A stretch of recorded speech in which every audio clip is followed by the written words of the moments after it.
installs a turbo down there, I'm going to get this thing done. Get it tacked.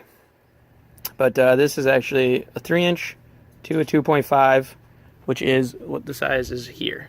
So, just a random ass thing that I'm doing right now. Alright, so what we've got so far, this guy brings us over there, and then I'm going to use, like, do a flat guy to that, because it would be impossible to try and do a bend right off of it. And then we'll do some pie cuts to wrap it up, so that way it's running with this. So, let's do that. Alright, well, there that is on there. And now we're going to try playing around with all these pie cuts, see what we end up with. Well, this is what concoction I've come up with.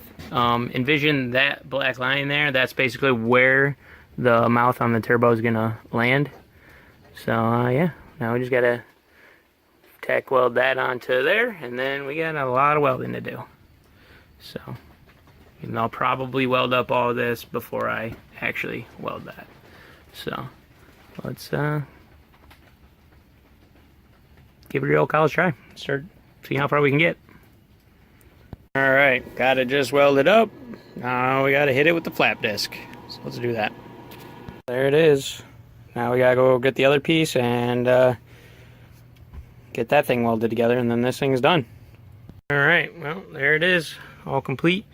Could be run into a problem with the wastegate not fitting. But I can figure that out once that's all mounted. So, but yeah, that's how she's gonna look. So, like, comment, subscribe. See you guys in the next one. We should have more than enough clearance. I trimmed off some of that extra, and that looks like there's plenty there now. So, there's that. Okay, now for real. Like, comment, subscribe. Like, comment, subscribe. Jesus.